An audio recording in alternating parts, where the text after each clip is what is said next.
question, no. No, okay. And so they see on the TV picture these marijuana plants? Yes, sir. There was quite a large pile of them in the sewer line. A large pile of marijuana plants. Mm-hmm. All right. So they immediately do what? They say, our sewer treatment equipment can't handle this. We better do something. A crime's been committed. We better do something. What do they say? Well, actually, they were able to get us good shots of the whole leaf marijuana. It appeared that the leaves had been stripped off the stalk of the plant and flushed down the toilet. And while they were inspecting the main line, they were able to identify the lateral line, that is the line that came directly from the residence. And while they were inspecting that line, another bunch of marijuana came flushing down the toilet. So they were able to catch that on film as well. What time of day was this? It was about 9 o'clock in the morning. 9 o'clock in the morning? Yes, sir, on October 23rd. So they caught the morning marijuana flush on October 23rd. All right, so how far up the line was the camera able to go? Actually, it didn't have to travel up the line more than a couple of inches. It was able to get a good shot of the lateral line coming into the main line. For the most part, the camera stayed in the main line. I see. And the technology is such that they know exactly what residential line they're looking at when they Yes, they were able to trace that. And they called you? They did. They brought us the tape. They brought you the tape. Now, is a crime committed when somebody tries to get rid of marijuana? As far as getting rid of it, anybody who is in possession of it in order to get rid of it is committing a crime. I see. Well, you have to have possession to get rid of something. Yeah, you have to have possession. Well, I suppose, but all you knew at that point was that the marijuana had been flushed into a sewer line. That's correct. So at the point you saw it, it was really in nobody's possession. In fact, somebody had tried to get it out of their possession. I guess that will be a legal technicality. Yeah, okay. That they'll have to figure out. Okay, so you went to the home.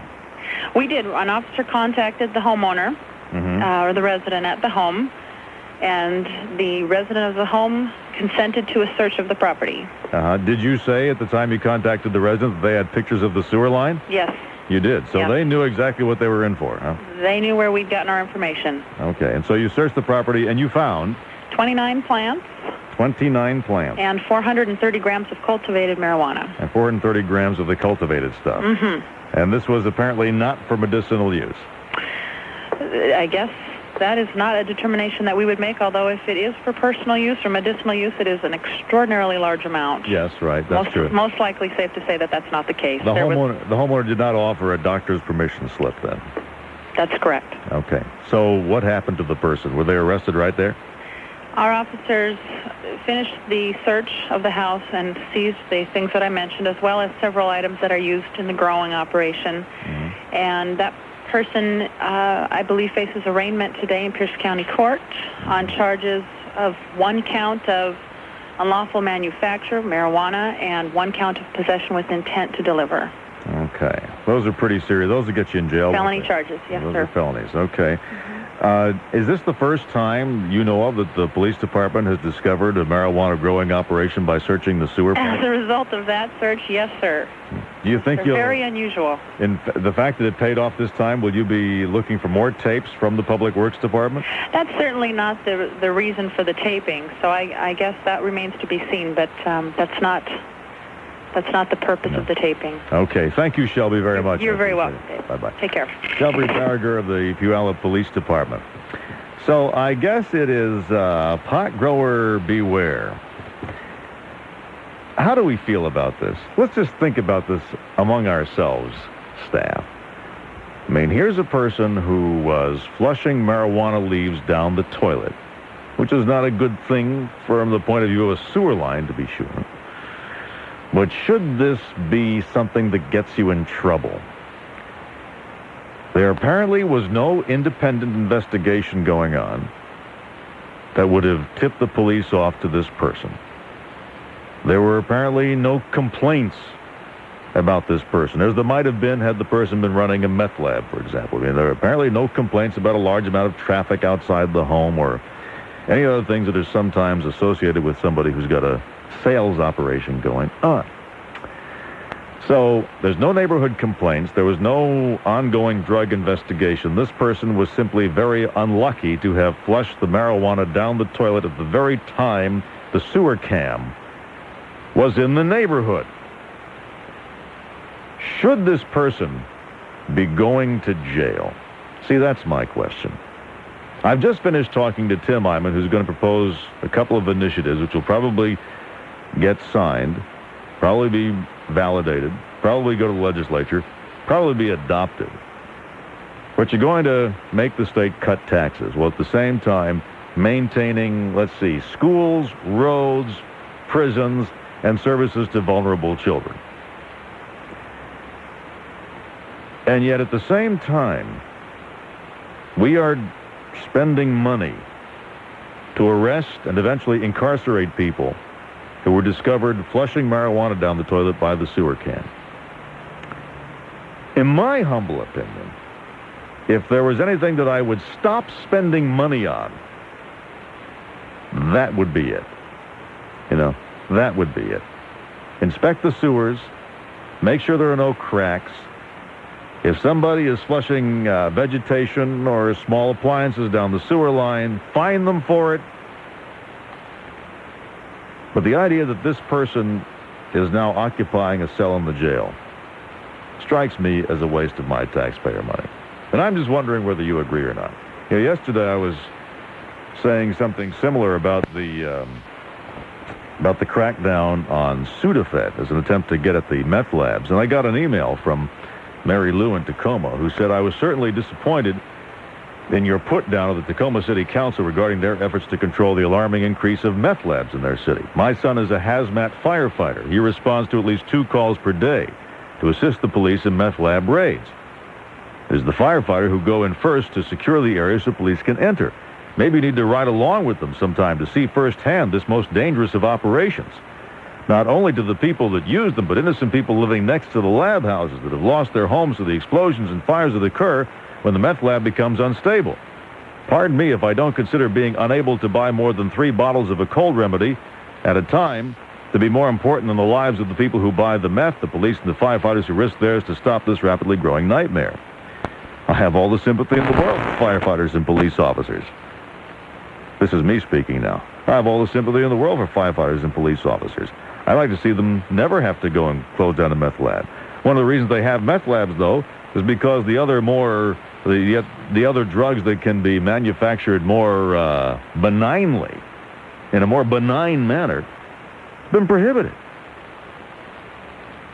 The stuff like marijuana, for example. You grow it, you smoke it. You get in trouble for doing it, though. Stuff like heroin. You grow it, you take it. It's a bad, bad thing. Like alcohol is a bad, bad thing. Like smoking is a bad, bad thing.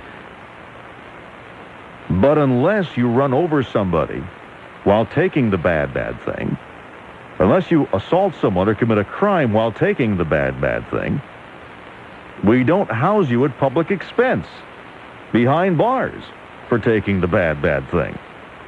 We don't go out and arrest you for taking the bad, bad thing. We don't spend taxpayer money to try and convince you to mend your ways and turn away from the bad, bad thing. That's where the problem comes. And as a result of this war, we got security cameras in the darn sewer system. Oh, yes, I know it's there to look for cracks. Now it's going to be there to look for crack. 1120-710 KIRO. We'll take your calls at 421-KIRO or toll-free 877-710-KIRO. We'll also get another Florida update. And I want to go over, by the way, there are some pretty important and significant developments in the Florida case, so we'll talk about that, too. But first, these messages. Want to get in touch with The Dave Ross Show? Email us, thedaverossShow@710KIRO.com. How long should this go? As the story of the 2000 election continues to unfold. If the count excludes the votes of some, we will pursue our options in the state courts. Listen to 710 KIRO for updates every hour and whenever news breaks. Our democratic process calls for a vote on Election Day. It does not call for us to continue voting until someone likes the outcome. This is your election news headquarters. I think it's democracy in action. News Radio 710 KIRO. KIRO. What's on your list today? You'll find it at Brad Meyer. KIRO, the sewer cam catches the marijuana plant. And here he is calling today under his own name, and we're glad he called. Daryl in Linwood. Hi, Dave. Hi, Daryl. Hey, I was looking at a Cheetos bag yesterday. Yeah? I was eating some Cheetos, and I had the munchies. Yeah? And on the back of it, it's really funny how they advertise the Cheetos. There's a warning sticker. It says, "Warning, these Cheetos have been found to be dangerously cheesy." And then it goes into like a kind of like an addiction rap, you know, like just like the commercials that they have against Making marijuana. fun of it, in other words, huh? So basically, they were selling Cheetos to the kids by saying, "Ooh, Cheetos bad," kind of putting a little taint on it, you know. Uh-huh. And so, and that's legal. I think that people like Brad Owen, our lieutenant governor, need to look at that logic. Madison Avenue is using the same kind of anti-drug slogans to sell products. So you think it's backfiring? Oh, it's called reverse psychology. Yeah. And in some cases, reverse psychology. And, you know, he wrote an article a few years ago that was published all around the state when he was fighting against our initiative to legalize medical marijuana. That's the one where he got fined $7,000 for illegally using his office to send letters to, you know, to the editor of the newspaper and things. Yeah. Well, anyway, his article was called Using the Power of Madison Avenue to Unsell Drugs to Children. Yeah. Excuse me, but Madison Avenue does nothing but sell drugs to children. Of course. Now, what about this? Advertisers in the world Now, what are about this pharmaceutical. particular incident? You're going to have to think twice now about what you flush, right? No. No? No, I don't understand. The only reason that a person would need to flush something is probably because they were running from the police. I don't understand why anyone would need to flush anything. Why would anybody flush good weed, right? Yeah, they should be arrested just for that. Thank you, Daryl. Let's go to Bob in Kirkland. Bob, good morning. You're on 710 KIRO. Hey, how you doing, Dave? All right, thanks. I just thought I'd call and give you a little insider's facts, add to some of the story. One of the What things makes you an insider? Well, I had my own little grow operation a decade ago for 6 years. And it was just my own thing for me and my friends. I didn't sell to any kids or anything like that. It was still illegal and everything, and I just eventually I don't know, grew up or stopped getting tired of the risk or whatever, and I quit. But, you know, the reason she was flushing Why? was because she had growing plants in there, and you have to pull leaves off them every so often so the buds will grow good. Oh, I see. And there's no real easy way to get rid of those. You don't put them in garbage. Uh-huh. Well, sure, And the Kirkland sewers 10 years ago had quite a bit of that stuff flowing down them, too. Oh, did they? Yeah. The That was a good Kirkland sewers method. did. Till it went upscale, of course. I would think that you would at least use your garbage disposal to grind it up. No, it won't grind up in there. It's almost like a cousin to celery when you try stuff like that. Well, then how in the world does it go down the toilet? Oh, you just wad it in a handful and throw it in and flush. It works. It goes down pretty good. But then apparently it opens up once it gets into the bigger pipe. Yeah, she must have just been doing it at the wrong time, and they were at the right place. Yeah. But, you know, this stuff, I see people, well, last night I had a couple of beers before I went to bed, and I can tell this morning that I had a couple of beers. I feel a little punky. And if I had smoked a couple of joints last night, for a good example, I would never even know it today. I also, if I went walking down the street after smoking a couple of joints, would never be staggering, or I wouldn't speed in my car. I'd drive slower and more careful because I'd be paranoid. And I'm not advocating that it's okay to drive down the road stoned and stuff, but, you know, to charge somebody for a felony for something like that, it's time for people to wake up. I don't ever want to see cocaine or meth or any of that stuff legalized, but pot, come on. I mean, jeez. Yeah, I know exactly what you're saying. And especially if we're going to talk about cutting taxes, right? We're going to start cutting into transportation. You're going to start cutting into DSHS. And maybe this might be a way to save a little bit of money.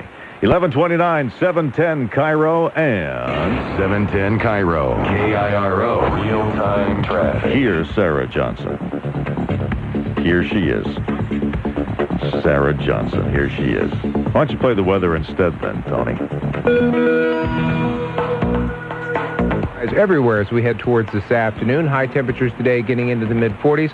Overnight tonight, continue clear and cold with some fog forming late. Overnight lows in the low 20s to the low 30s. Then for Saturday and Sunday, we'll just continue that pattern of morning fog and low clouds and hazy afternoon sunshine. High temperatures in the mid-40s. Overnight low temperatures staying in the low 20s to the low 30s. I'm Rich Marriott in the King 5 First Alert Weather Center. And here's Sarah Johnson. Yeah, after the weather, that's okay. Northbound, it looks very busy still getting into downtown Seattle, Michigan Street all the way through the city, and southbound 5 is still on the thick side, also Lake City way to the Ship Canal Bridge. A stalled vehicle still blocking, by the way, northbound in the collector distributor lanes near the Madison exit. That's in the left lane. It's been there for about 35 minutes now. Tow truck is hooking up. The First South Bridge was just open for marine traffic. It's thick across the span. 405 is still also very sluggish getting into Bellevue, northbound near Southeast 8, scene of an earlier accident. I'm Sarah Johnson, 710 KIRO, real-time traffic. Yeah, I think in the case where they found your marijuana being flushed down the sewer, they just sort of send you a little mailing. They say, we couldn't help but noticing your marijuana leaves emerging from your sewer feed pipe, and we'd like to warn you that this is not a healthful substance. Why, it might be almost as dangerous as some of the alcohol that you have in your liquor cabinet right now, and the city of Puyallup, just in the interest of ensuring the health of one of its citizens, would like to ask you not to indulge in such substances in the future. You see, and generating a form letter like that might cost them, $250 plus postage, and that'd be the end of it. And you could send the cops going out after all the burglars and the people running the meth labs. In Florida, the recount continues. Absentees are trickling in ever so slowly. We do not have any final hand recount yet, but the court machinations continue. CBS News Update, the recount. I'm John Hartshee. The Florida presidential election is going to the state Supreme Court. The Gore team is appealing this morning's Tallahassee court ruling that allows hand recounts going on now to be ignored in the final count. The Bush campaign's James Baker considers the circuit court's decision a victory. We now look forward to the prompt counting and reporting of the limited number of uncounted overseas absentee ballots, so that the process of achieving a final result to the election in Florida is not subject to further delays. But Gore campaign official Warren Christopher maintains the hand recounts are necessary to determine the will of the people. We'd be making a very serious mistake, I think, if we permitted the desire for an early result to compromise our basic standards and principles. CBS News correspondent Bill Whitaker is with the Bush team in Austin. This campaign is very, very happy with the earlier court decision out of Florida. They said that the governor at his ranch was pleased, as you might expect, but they also say that they expected that that the Democrats would press this in the Florida Supreme Court and beyond if necessary, they say. The reaction here, to take this one step at a time. By this time tomorrow, Florida's Secretary of State could certify the state's results, though continuing legal actions could change that. CBS News Update, the recount. I'm John Hartshee.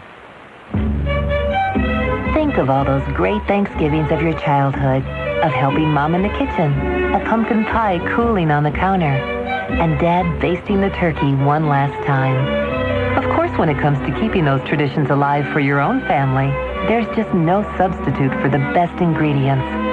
That's why at QFC, you'll find the freshest cranberry. R.O. You know how sometimes strange coincidences happen just after we finish talking about the marijuana being flushed down the sewer and how even that can get you into trouble now? Just going through my mail, and I got this beautiful, you guys seen this, staff? A gorgeous press kit for Absolute Vodka. Look at that. Look at the beautiful, colorful advertising campaign. And what it is to announce that they've got a brand new website, which means that now any kid with a computer can log onto this website and see just how wonderful Absolute Vodka is. Now, I haven't had much vodka in my life, but as I recall, Absolute Vodka is of such purity that it basically gets about 40 miles to the gallon, right? Doesn't it really? I mean, you can put that into your gas tank and go a good long way. Yeah. So, just in case you're wondering whether we're consistent or not, I guess I can file that one pretty safely.